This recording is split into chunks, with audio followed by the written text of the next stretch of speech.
Assalamualaikum warahmatullahi wabarakatuh. Good morning everyone. My name is Ranti Marti. I'm number 28. Today I will explain the material. The topic is assessing reading. Oke, baiklah. Di sini saya akan menjelaskan menilai pembacaan, yaitu dalam pembelajaran bahasa asing, membaca adalah keterampilan yang diharapkan oleh guru untuk diperoleh seorang peserta didik. Dan yang kedua juga ada buku teks tingkat awal dasar dalam bahasa asing mengabaikan kemampuan membaca siswa. Dan yang ketiga, penilaian kemampuan membaca tidak berakhir dengan pengukuran pemahaman. Jalur strategis menuju pemahaman penuh seringkali merupakan faktor yang untuk disertakan dalam menilai seorang peserta didik setelah cara berbicara kepada orang asing. Baiklah, materi selanjutnya yaitu genre of reading. Jadi di dalam membaca itu ada jenis-jenis bacaan, ada academic reading, covers reading, and professional reading. Jadi yang pertama di sini ada akademik membaca atau academic reading. Di sini ada artikel, minat umum sebagai majalah, surat kabar, laporan teknis, artikel jurnal profesional, bahan referensi seperti kamus dan lain-lain, buku teks, skripsi, makalah.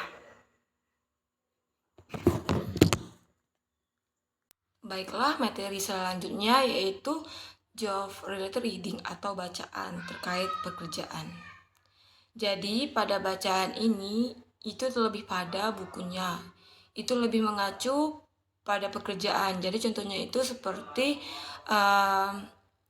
surat atau email, teleponan, memori seperti evaluasi pekerjaan, laporan proyek jadwal, label, tanda pengumuman, formulir, lamaran, konsesioner atau dokumen keuangan seperti tagihan, faktur dan lain-lain.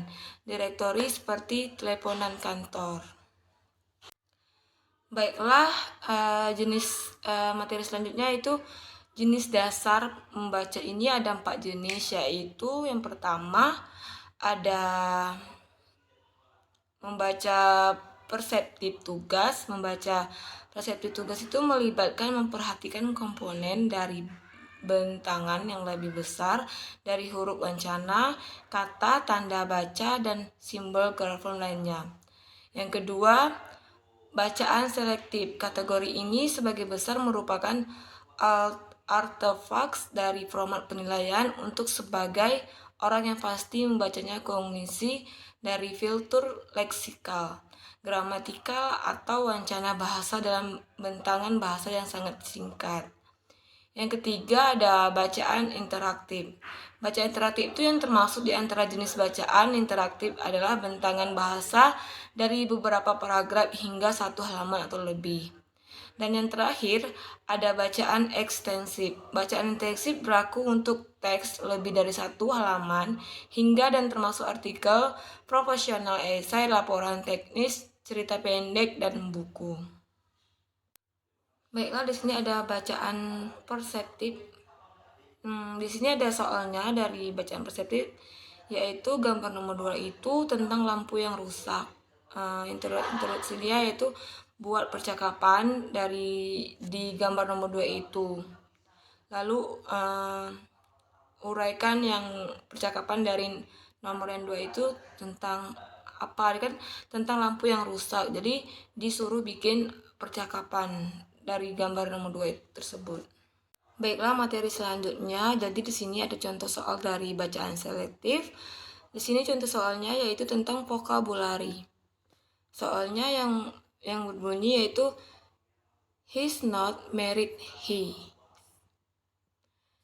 So, jadi di sini kita harus melengkapi vokabulari yang benar menurut kalimat ini. Dia tidak menikah. Jadi dia otomatis single. Jadi jawabannya yaitu adalah B, single. Baiklah, di sini ada contoh dari interaktif membaca. Di sini ada short answer, task and nanti task. Nanti teks taker akan diberi sebuah bacaan dan sudah jelas dari judulnya, yaitu short answer task. Sudah dapat diketahui cara menjawabnya. Bentuk soal seperti ini adalah jawabannya yang singkat, kira-kira 1 atau 2 kalimat saja.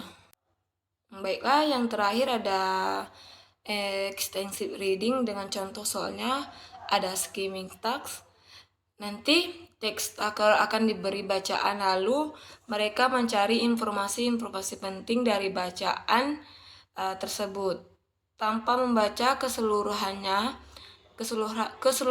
teks atau bacaan, lalu dicari informasi yang penting-penting saja. Oke, everyone, hanya itu saja yang bisa saya sampaikan materi saya hari ini. Thank you for our attention. Assalamualaikum warahmatullahi wabarakatuh.